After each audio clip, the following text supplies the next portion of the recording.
코로나19 때 같이 고생했는데 이제 의사들도 뭐 10분 이상의 의사 선생님이 코로나 19 감염이 돼서 돌아가셨고, 그다음에 많은 분들이 감염이 되셔서 제대로 후유증으로 고생하시는 분도 많고, 또 의료기관도 실제 운영을 못 하셔서 손실도 크긴 했지만 그런 무거운 코로나 극복을 위한 생각에 희생을 하셨는데, 간호사뿐만이었겠습니까? 의사도 고생하셨고, 간호사도 고생하셨고, 간호조무사도 고생하셨고, 또 요양시설에서 케어하셨던 요양보호사도 고생하셨고, 행정사무직원도 고생하셨고, 또 이제 단기 파트 인력으로 오셔서 청소하시고 소독하신 분들도 고생하셨고, 같이 그 극복하신 모든 분들이 다 고생하셨는데, 이제 단지 이제 영상에 찍히는 땀 뻘뻘 흘리는 추운 데서 오돌오돌 하는 그것만 고생했다고 할 수가 있으실까요? 우리도 똑같이 방호복 입고 우리도 줄 가 있고 우리도 다 했거든요. 그런데 우리는 중환자실에서 환자 옆에 있었고, 또 입원하신 분, 또 외래 진료실에서 환자를 직접 상대를 했고, 우리도 역시 이제 뭐 PCR 검사라든지 모든 거에 다 영향을 다 했지만, 그렇게 표현 안 됐다고 해서 그냥 간호사 분들만 고생하셨고 희생하셨고 처우가 약하다, 그렇게는 저희가 참 같이 고생했던 입장에서는 좀 안타깝습니다. 그렇죠.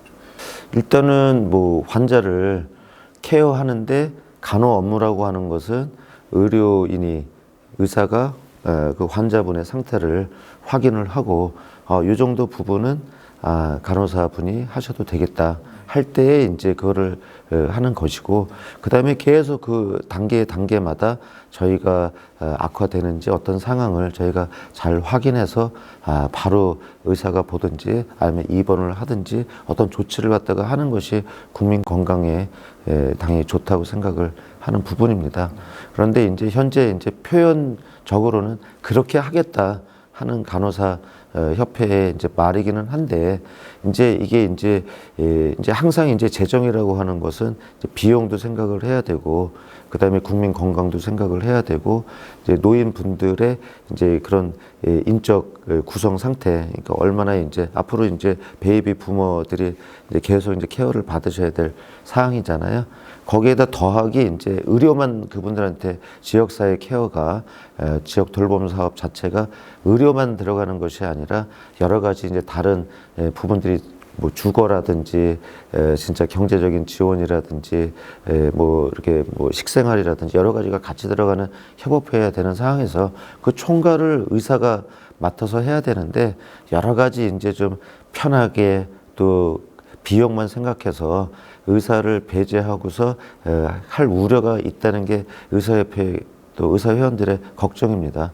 그런데 이제 간호단독법이라고 하는 것에서 이제 간호사가 그 역할을 맡겠다. 사실은 이제 그런 유사한 것들을 간호사협회랑 한의사협회가 몇 년 전에 같이 공포식을 하면서 같이 이제 단독법을 만들어서 이제 환자 케어를 지역사회에서 하자, 그런 공포식도 했거든요. 그래서 이제 그런 우려가 몇 년 전부터 있었는데 구체화된 거죠. 하다 보니까 이제 한의사협회가 그렇게 해서 나도 뭐 이렇게 되는 상황이니까, 이거는 뭐 직역의 이제 뭐 그런 이권 다툼 뭐 이익보다도 바람직한 국민들의 건강과 그런 지역 사회에서 돌봐야 될 전체적인 케어 상황에서 보셔야 된다 하는 거죠. 그러면 현재 상태에서는 간호 영역이 필요할 경우에는 현재는 의사가 이제 처방을 해서 그분들이 일정 시간 하고 뭐 이런 거는 일단은 대강은 돼 있습니다. 복합적으로 그런 시스템을 만들어가는 과정에서 의사협회랑 뭐 간호협회 뭐 여러 직역들이 같이 이제 좋은 방안을 만들어내야 되는 과정에 있는 거죠. 예. 일단은 절차 지금 보건복지부에서 패스트 트랙으로 2월 9일 날 이제 뭐 같이 간호법과 같이 통과가 돼서 본회의 직상정에 올라가서 의사들 입장에서 위기의 상황입니다. 그런데 이제 면허 박탈법이라고 하는 게 이제 의료법 개정안인데요. 현재는 의료법과 이제 뭐 마약 등 이제 의료 관련 법안에서 이제 뭐 이렇게 좀 죄를 짓고 뭐 금고 이상의 형을 받으면은 면허가 취소되게 돼 있습니다. 그 외에 이제 뭐 의사 품위 손상이라든지 할 때에는 역시 이제 면허 정지가 되는 여러 가지가 규정이 다 돼 있는 사항입니다. 이제 일단은 기본적으로 이제 간호단법하고 같이 생각을 해보면은 이게 두 개의 법안이 충돌을 하는 거죠.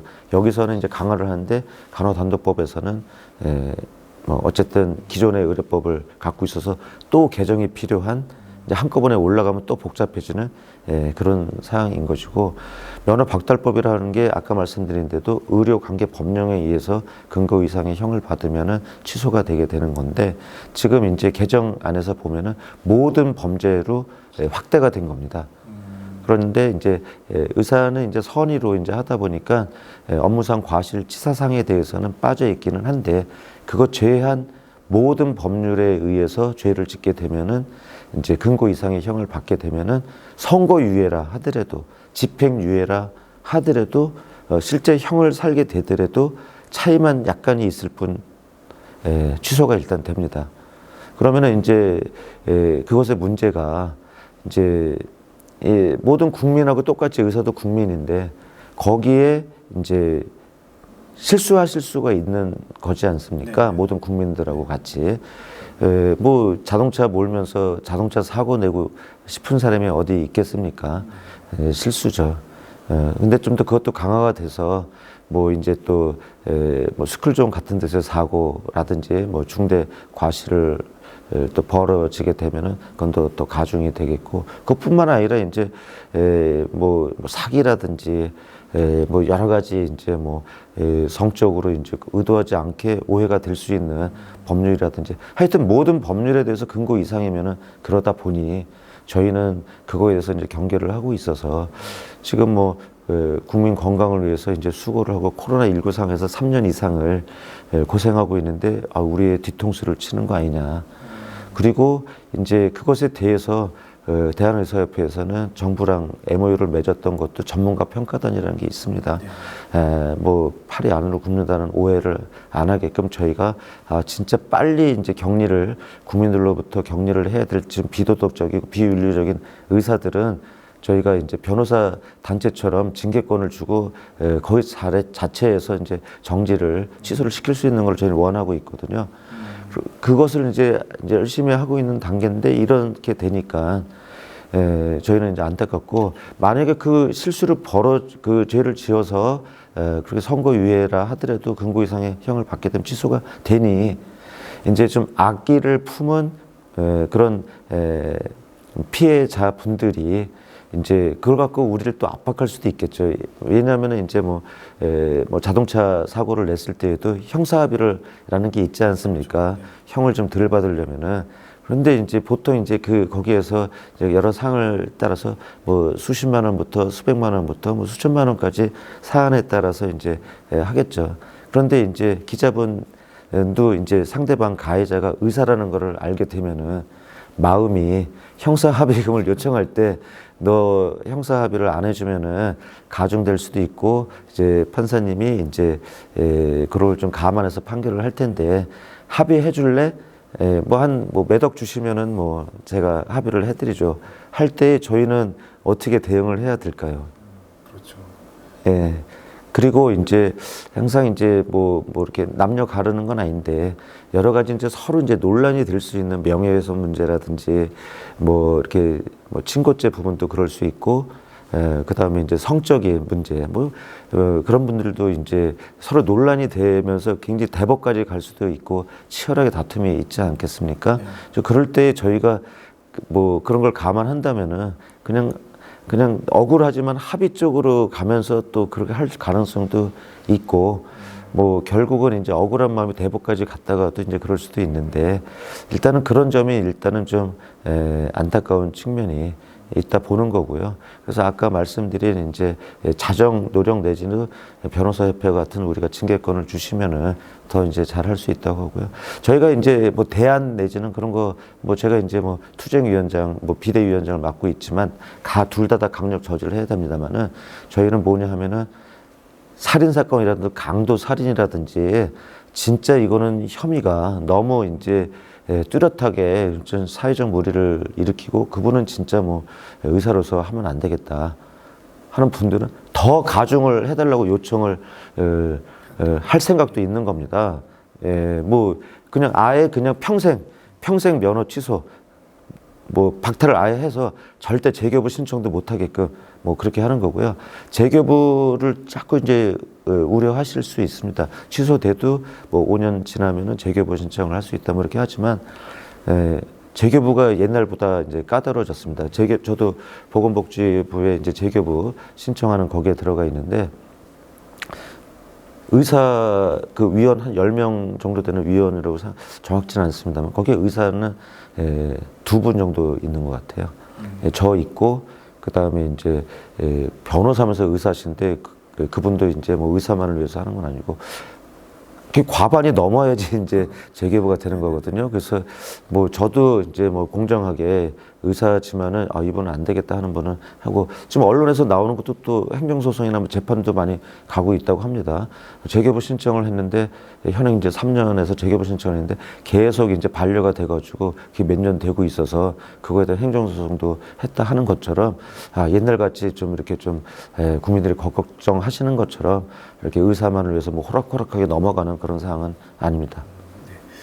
제가 비대위원장이 됐고 그 투쟁 목표가 간호법과 면허박탈법 저지 비상대책위원회입니다. 저는 그 비대위원장으로서 그 최종 목표를 위해서 모든 투쟁 방안을 강구할 것입니다. 당연히 이제 합법적인 테두리 내에서의 투쟁을 해 나갈 것이고 그런데 이제 본회의 통과를 하게 된다면은 저희는 이제 전체 회원들의 뜻을 물어서 파업 투쟁까지도 각오를 하고 있습니다만은 어쨌든 그 단계까지 되지 않도록 제가 더 국회와 국민들과 여론에 설득하고 이해시키는 노력을 먼저 할 것이고 그런 데에 합법적인 선 내에서 여러 가지 투쟁을 시도할 것이고 그렇게 해서 국회 본회의 단계에서 이제 뭐 이렇게 좀 부결되기를 강력히 바라고 있습니다. 예, 말씀 감사드리고요. 오늘 예. 인터뷰 감사드립니다. 예, 감사합니다. 예. News Today.